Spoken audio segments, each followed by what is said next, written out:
Is anybody wearing orange? Is anybody dreaming of going to camp tonight? Okay. Welcome to this amazing crowd. We have packed the 92nd Street Y. The energy in here, as you can tell, is amazing. Thank you all for coming out here in New York. Thank you all for watching online around the world. Thank you for listening and watching the podcast. We're out of time. Sorry. No, that was whatever. No, I'm so thrilled to kind of be the MC of these festivities tonight.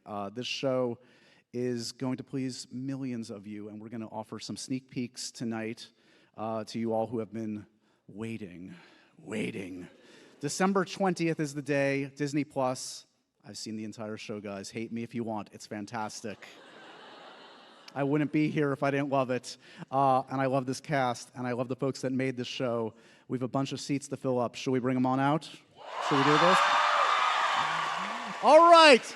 Give a warm 92nd Street Y welcome for playing Grover Underwood, Aryan Simhadri.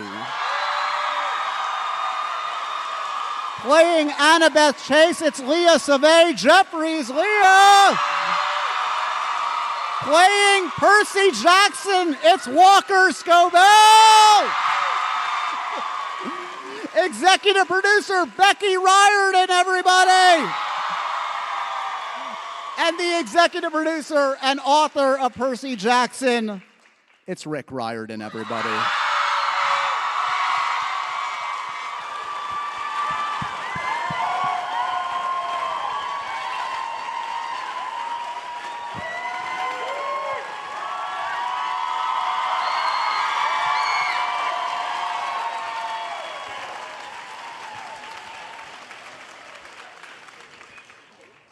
Could you guys get used to that? Is that pretty good? Is that a nice feeling? Congratulations to all of you. This show is fantastic, and finally you're able to share it with the world. First of all, I want to talk to our cast, our young cast here. You haven't had much of an opportunity to have these kinds of experiences yet. How does it feel to feel that kind of reception walking out on a stage like this? Stunned silence. It's a lot. I don't think I can get used to this. I mean, did you guys imagine when you signed on for this? I mean, you knew what you were getting into, but did you know what you were getting into, Leah? No. I knew it was something, but I didn't know it was something. Like, oh my gosh, like I am nervous in a good way. Like literally, like I knew it was going to be like applauding and stuff, but when I came out here and I heard all those screams, I was like, oh my goodness gracious. For you, Walker, I mean, you filmed this kind of, not in secret, but like you're a group of people making a fun project together, and now the world is ready to receive it. Is this a daunting part of the process to kind of like share it with the world? I mean, yeah. Well, I know if I wasn't up here, I'd be sitting in there, so. Right.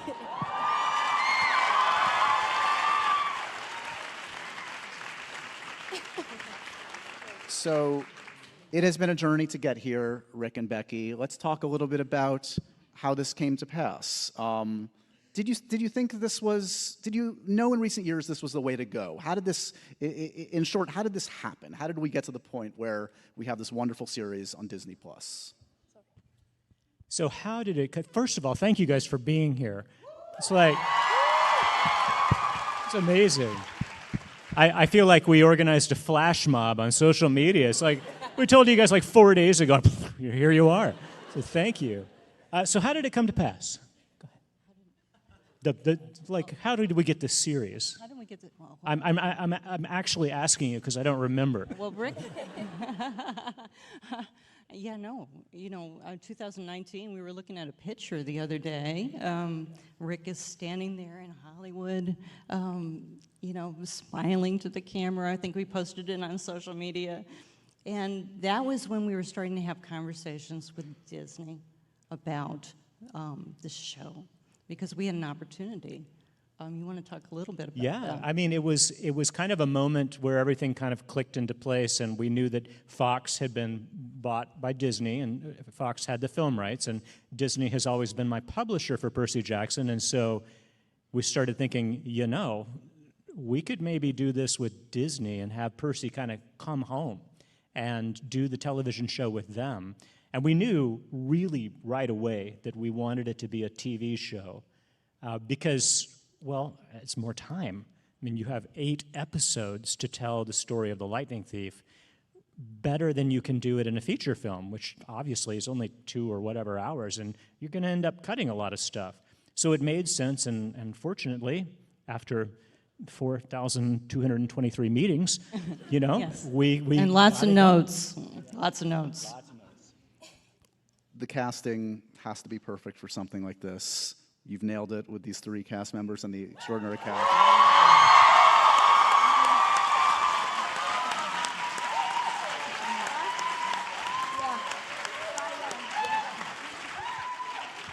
What do you guys remember about the audition process? Did you feel like when you walked in the room, you had to read on your respective characters, or were you take me into the room, the audition process for each of you?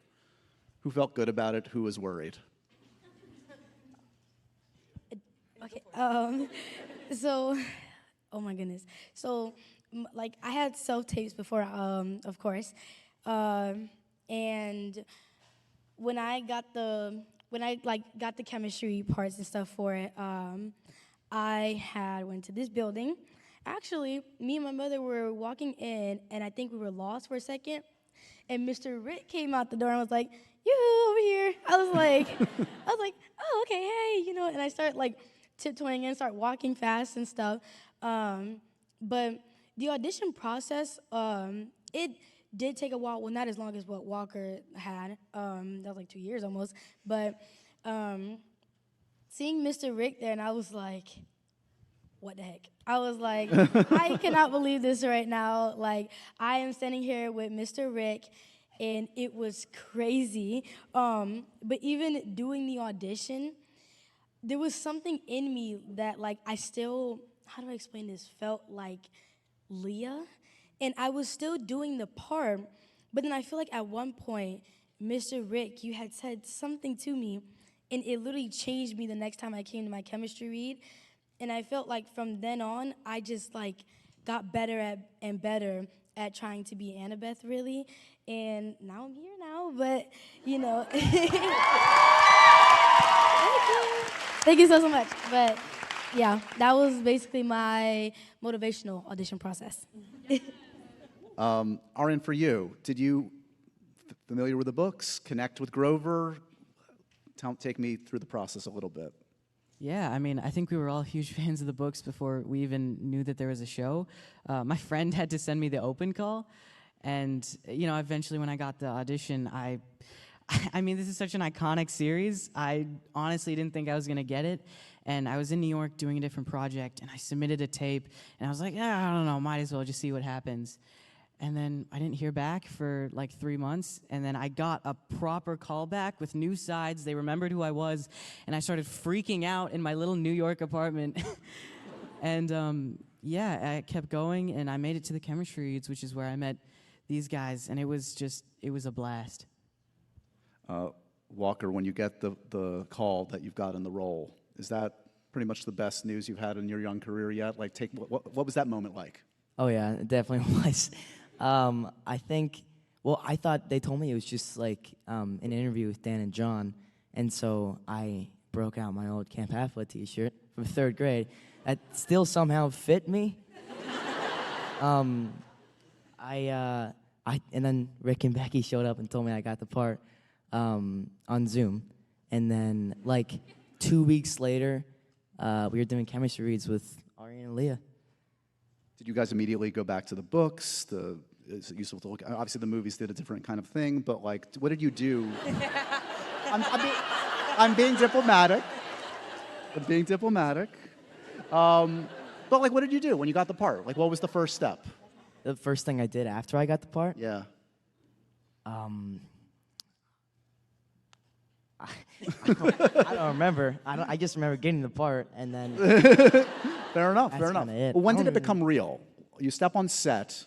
What's the first I'm in Percy Jackson moment that you guys remember? I think it wasn't really you don't feel like it's actually happening until it's happening.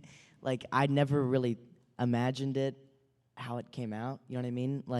I think the day that it really made me realize that we were filming Percy Jackson was when we went to Camp Half-Blood for the first time.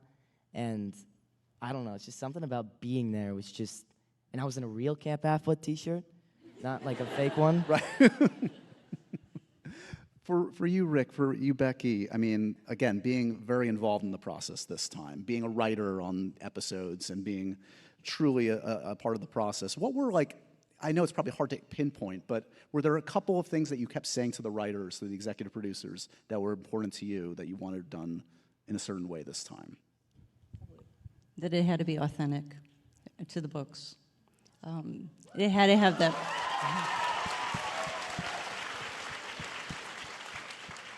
And it's not about some of the, how it looks, or it has to be how it feels, Yeah, I mean, exactly. I mean, if it doesn't say one line of dialogue from page 35, Right.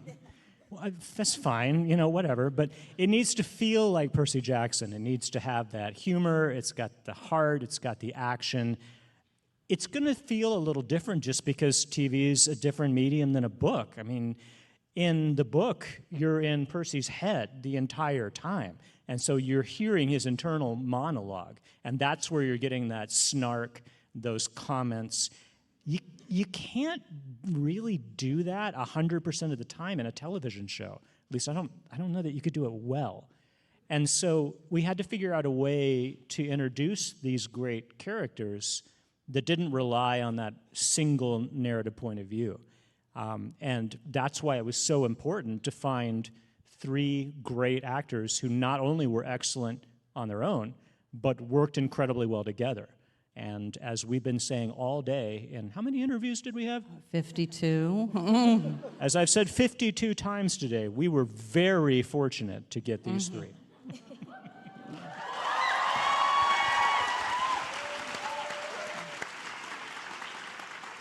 There are literally millions and millions of people that are very anxious to see the show finally.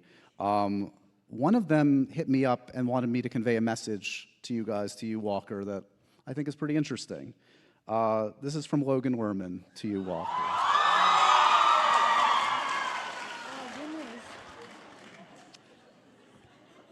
Logan asked me to tell you this. The show looks amazing, and I can't wait to see you all crush it in your roles. You're making a lot of people happy, bringing these characters to life. I can't imagine a better fit for Percy Jackson than Walker. You were so brilliant in The Atom Project.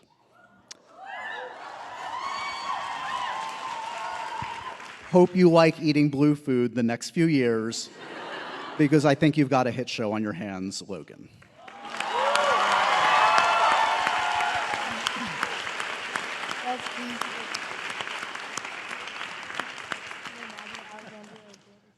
That's got to feel pretty good. What do you think? Definitely does. A bit, a little bit. So you haven't met Logan yet, but now this is the beginning of a beautiful friendship. Clearly he wants to meet you. I did. I have DM'd him before about, I watched one of his movies, Perks Being a Wallflower. I really liked it. I thought it was so good that I like DM'd him and I told him it was good. Amazing. Awesome. Well, he's a class act, and he's right. You guys are, you're going to be busy the next few years, I have a feeling. Does this audience here in New York want to see some footage, maybe?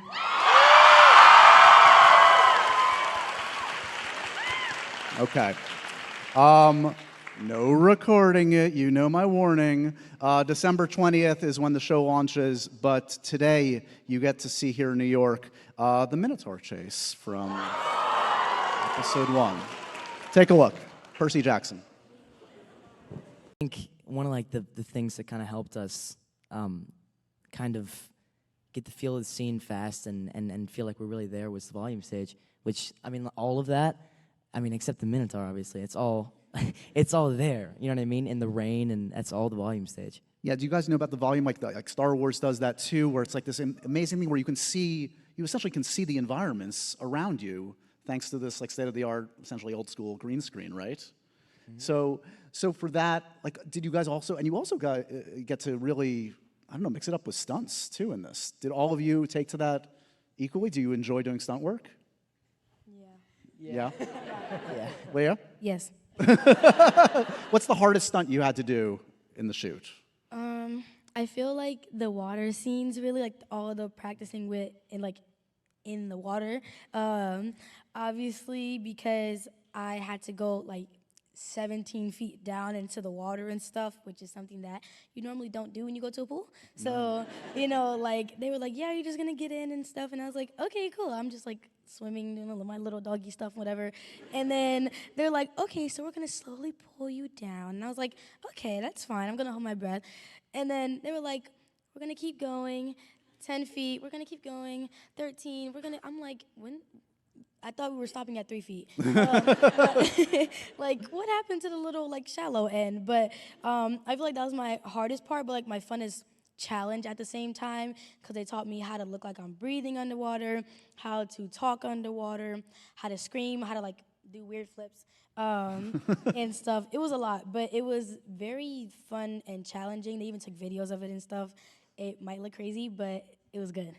Amazing. All these new skills you've picked up that I don't know where you're going to use again outside of Percy Jackson. Aryan, who teaches one to walk like a goat? Like, is there a school for that? It's a process. They brought in this guy. His name is Rod. He's the coolest person I've ever met. And he, like, does this as a job. Like, his... Sorry, that sounded a little rude. No, his job is, like, helping people look like, otherworldly creatures in films. And we spent, like, on our first day of prep, we spent 2 hours, like, dissecting how a goat's, like, leg looks. Turns out their heel is way higher up on their leg than you would think. And so now, and so he taught me how to walk like a goat. And I, like, couldn't stop doing it after we filmed. Do you want to demonstrate for us now? You still got it in you? Like, get up and do it? I mean, we're all here. This is an exclusive, guys, just for you. So, like, what he taught me was there's, like, a bunch of different ways he stands when he's, like, happy or angry or sad. Sorry. Imagine a sad goat walking. What? I said, imagine a sad goat walking. I did that. Yeah, let's see the sad goat walk. A sad Grover walk? Oh. And so he kind of, like, the way it was described is, you're falling with each step and you catch yourself with the ball of your foot. And so you're just standing on, like your tiptoes for the entire shoot. So now I have calves of steel.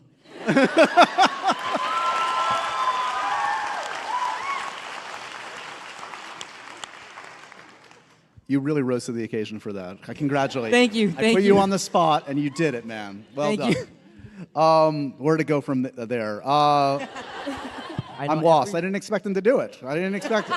Every time we do, like, an interview where they ask us how he does the goat walk, he finds some way to mention that he has calves of steel. Even if they don't...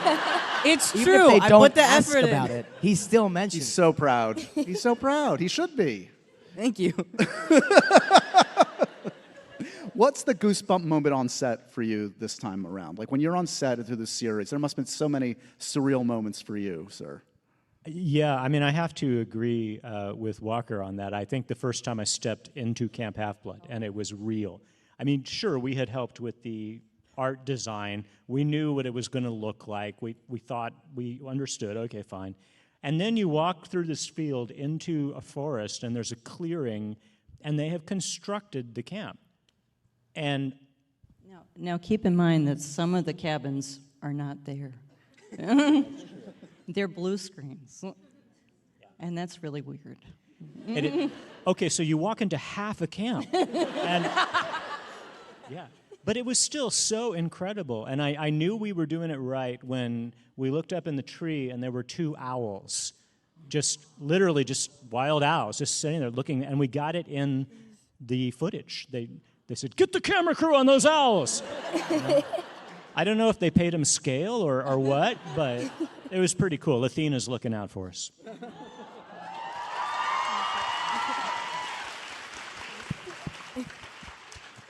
We have one more clip for the guys here in New York. Shall we take a look? This is a longer one, guys. Capture the flag, anybody? All right. Here we go. Another exclusive just for. Just so you know, this is not the normal reaction. Just for context. This focus group is speaking volumes. The scale is obviously huge of this series. Also, the cast is huge, and you work with some amazing talents from top to bottom. Lin-Manuel Miranda, Megan Mullally. I mean, the list goes on and on. Now, were you guys familiar with all their work? I don't want to put you on the spot, but like, did you know Lin-Manuel Miranda? Yes? I mean, I knew of him from Hamilton. I watched Hamilton before that, and I did like a Mary Poppins play in 5th grade. So I watched the movie before that. So Okay. the newer one.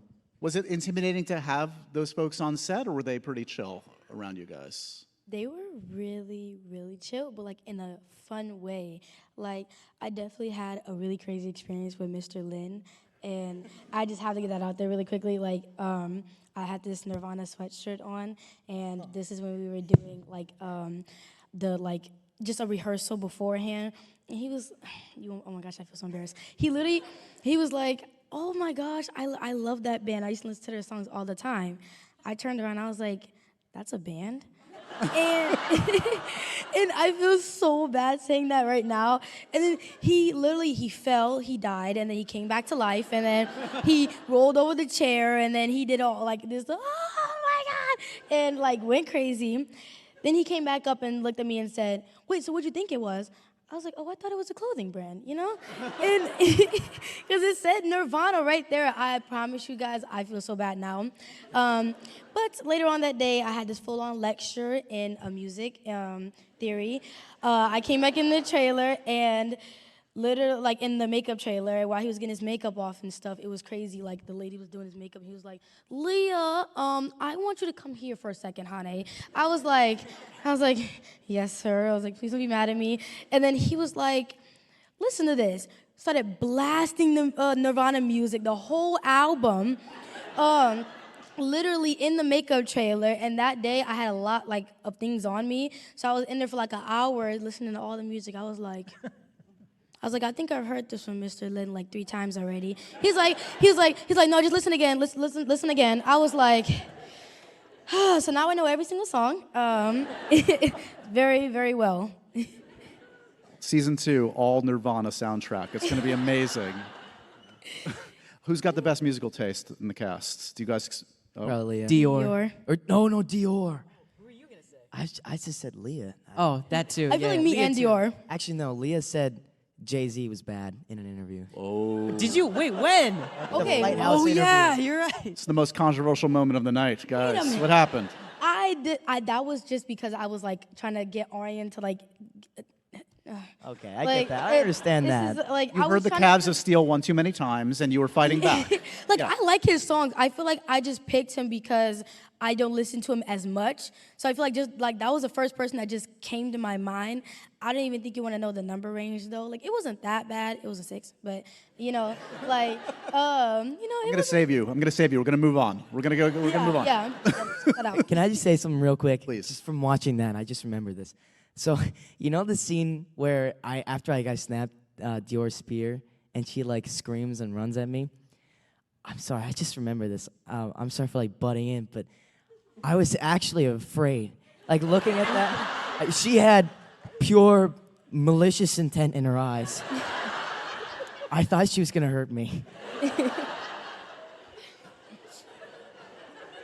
Wow. This is like therapy tonight for Walker. We're going back. Are you okay now? You feel you're safe up here with us? Not with her. We have so many audience questions. I want to get through a bunch of these. Okay. Firstly, we love each of you so much. What connects you to your character the most? Anyone can take that. How do you feel most connected to your respective characters? What do you like about them? Wait, chiropractors or characters? Yeah. How's your back? How's your back? Is it okay? I think we're all very connected really connected loud to our earlier. chiropractors. Yeah. I'm Sweet. so sorry. I feel like It's my enunciation. It's not you. Don't worry. no. I don't know why my ears are still like like popped from like the elevators. So, like, say that one more time. I feel like you said characters though. What connects you most to your respective characters? What do you connect with? All the characters, okay. All right. Anybody? I guess I will.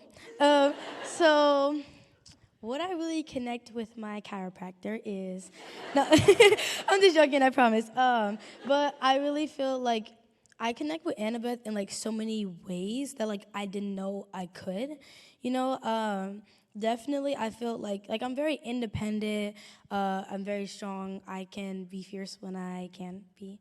Like, I don't know how that makes sense, but like, and also, she has like this vulnerability to her inside of her, you know what I mean? Like, even though what you see on these episodes, you see Annabeth always like, you know, she wasn't really sorry when she pushed him actually. So like obviously she had no emotion. She was Neither like, were "I'm sorry." Sorry. Didn't mean that. But I feel like, you know, like you don't really know her vulnerability until you really see it in her eyes. And I feel like that's how it is with me. Like, I can always be independent, but I feel like at any time, like, if something is mentioned, I feel like there's a sensitivity, but, like, it could be in a good way or a bad way, you know what I mean? Like, sometimes you'll see Annabeth have, like, that little light in her eyes, like, wow, this is where it all started. Like, this is where I am again. And then it'll also be that time where it's like, can't believe I'm back here, you know what I mean? So I feel like I like showing that in the scenes, of course, but I also feel like I'm like that in person. Love it. Love it.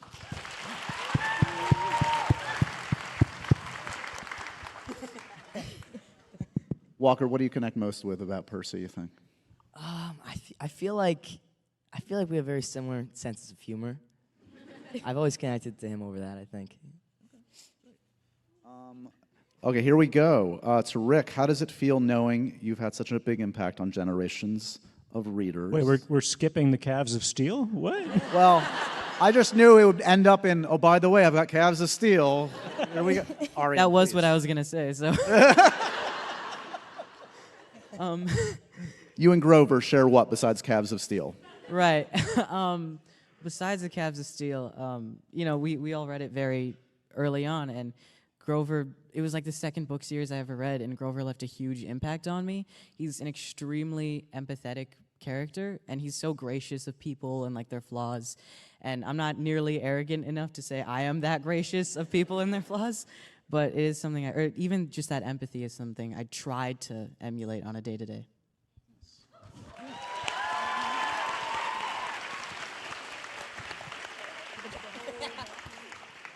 So I'm sorry, what was the question? No, that's about? okay. It's a big one, and I'm sure you've had years to kind of absorb this, but how does it feel knowing you've had such a big impact on generations of readers? Does that ever get absorbed fully? Because it's a lot to take in, I would imagine. Generations, yeah, it makes me feel old.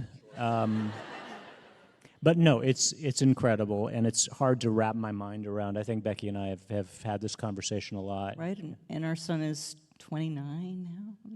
Yeah, the little guy that I told bedtime story to that became Percy Jackson, he's 29 now. Yeah. So by the way, he has ADHD and dyslexia like Percy, obviously. That's why I told him that story. Now he is an accessibility expert, a coordinator at a university in Boston, and he's doing that because he wants to help kids get accommodations like he needed. Pretty cool.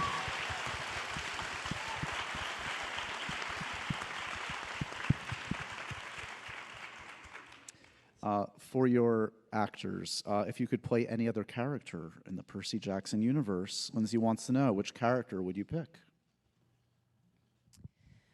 I'm going to say not Poseidon, but Toby Stevens. You want to be Toby Stevens. I want to be Toby Stevens. Yes. We all want to be Toby. He has the coolest accent ever. Yeah. You want to try it out? Can you do it? I can't. I mean, I don't know if I remember the lines, but I remembered I had a whole scene with him, and I think Dan Schatz has a video of me reciting the whole scene with Virginia, that plays my mom. She was playing me, and I was playing Toby.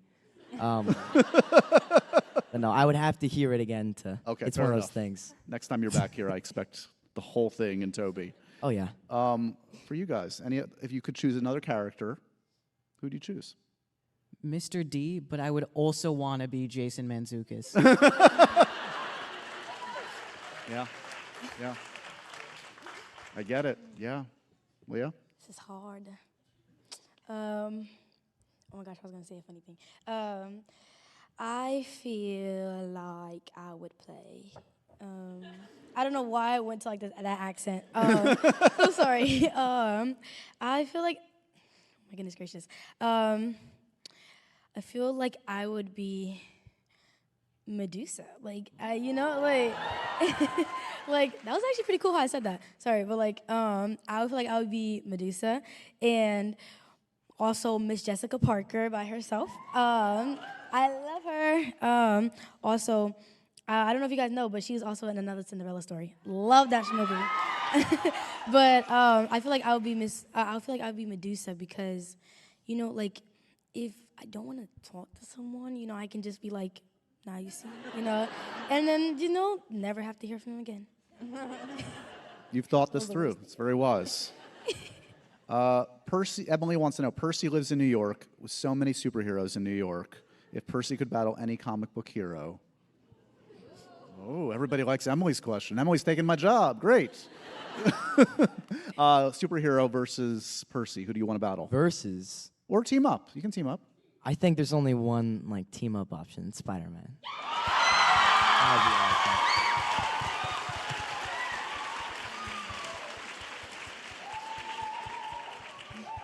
I don't know about versus though.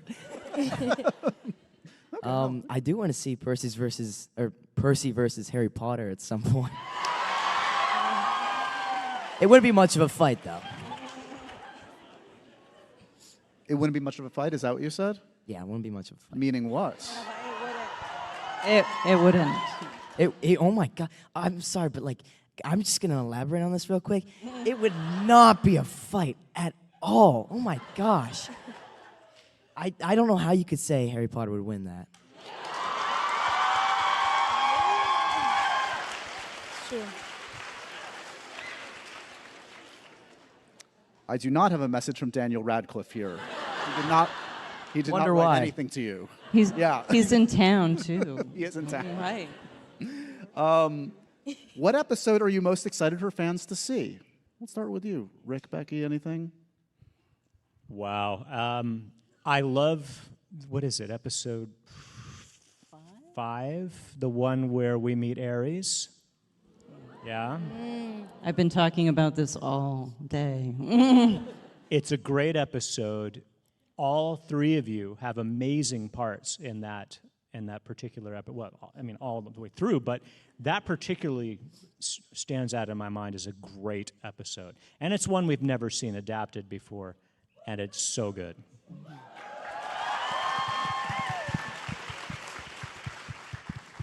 Anyone else? Becky? Oh, people have gotten tired of me all day talking about Grover and Aries having their little moments together.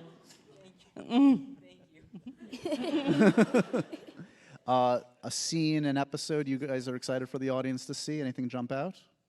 That specific episode? I'm saying just generally. Is there any scene that you shot, you're like, oh, I can't wait for the world to see I this? mean, there's one answer. The Ares fight. Ares fight. Yes. Come on. Yes.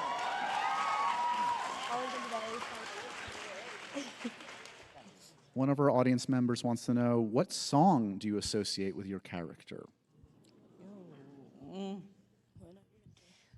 I think this is kind of directed towards me.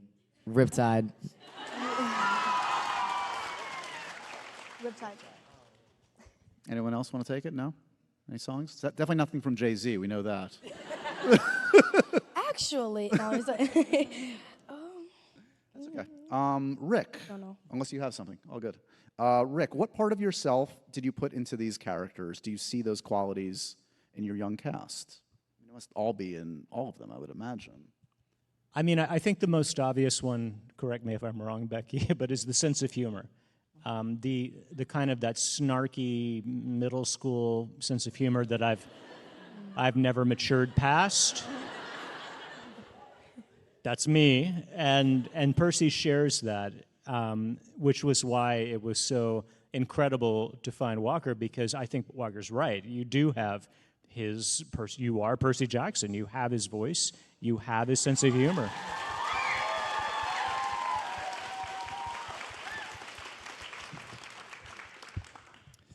This is another question for Rick. Where is your favorite place to find magic? Asking for the newly big kids out there. Honestly, the public library.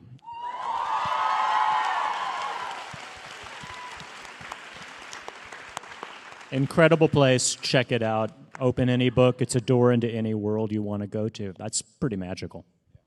I mean, that must be the greatest compliment. I know you hear this all the time, but like that these books introduce so many to reading, to a passion for reading. It doesn't get any better than that, does it? Oh, we hear that from parents all the time. I mean, since the book came out, I mean, the letters from parents, it's just incredible. And the letters from kids, adult kids, now, that said I would never have picked up a book if it wasn't for Percy Jackson. Is your relationship to the books and the characters different now than when you were kind of writing it in solitude? I mean, it's now you share these characters with the world. Yeah, at first my older son, he was kind of miffed because it was his bedtime story, right? And it's like, what do you mean you're sharing it with the world? It's my story. But it has. I mean, we have had Percy and Annabeth and Grover and the rest of the gang as members of our family for decades now, and we've gotten to know them, and they have grown, and it's been really amazing to have them in our lives for that long. And they are kind of reflections of ourselves. Of us. I mean, we're old, but yes. Yeah. Just pretend we're not old, and then it's true.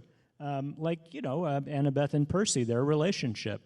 You're looking at it. This is Percybeth right here.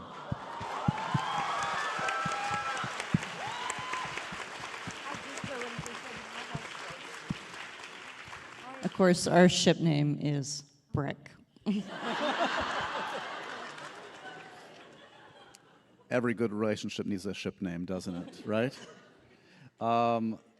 What did playing your character teach you about yourself, guys? Ooh, big question.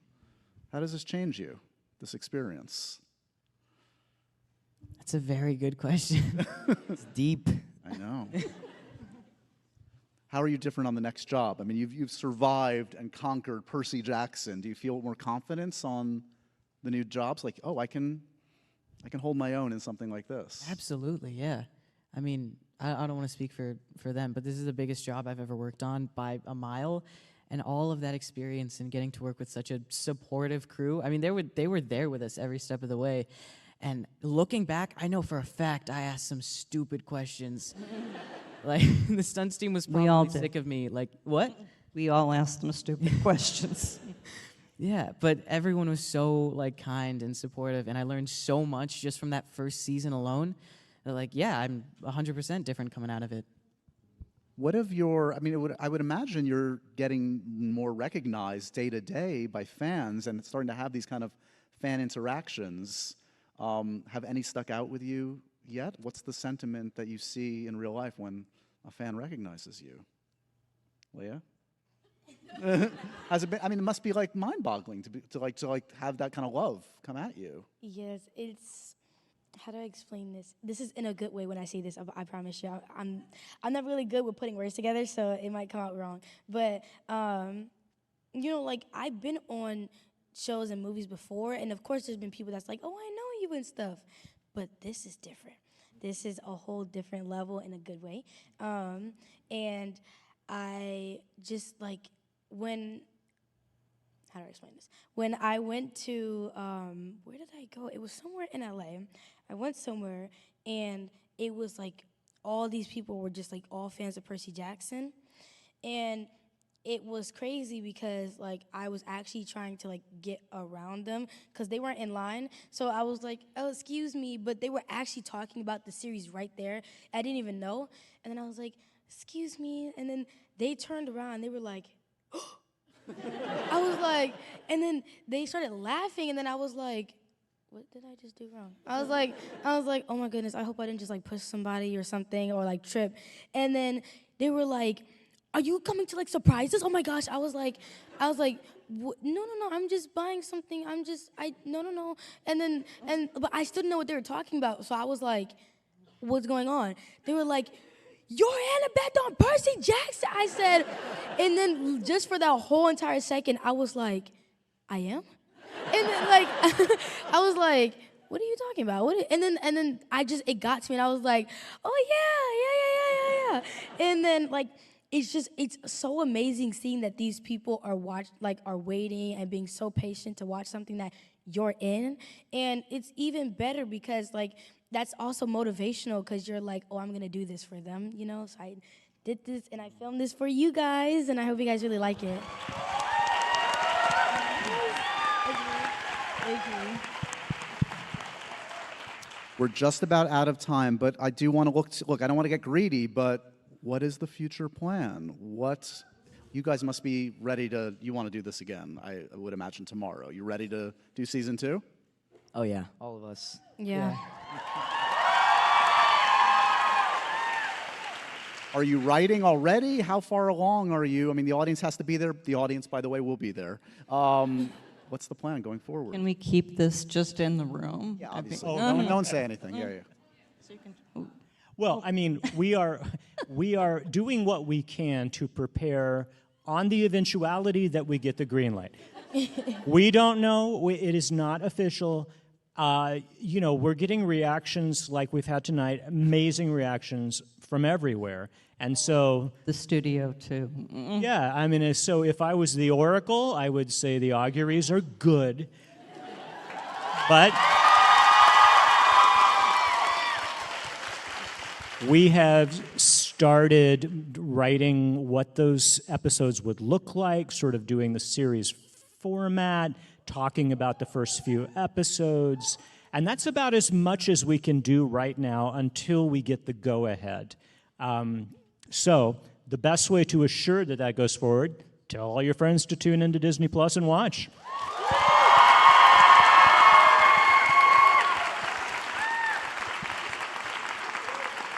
December 20th is the date. Percy Jackson and the Olympians. I have a feeling this audience will be watching. Congratulations on the show, guys. What an achievement. It's fantastic.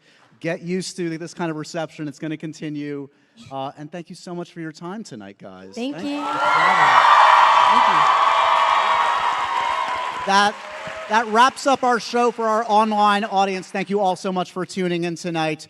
We have one more special treat. As we exit the stage for you guys here in New York, we're going to let you watch the first 10 minutes of episode 1. Have a blast, guys. Thank you for coming out.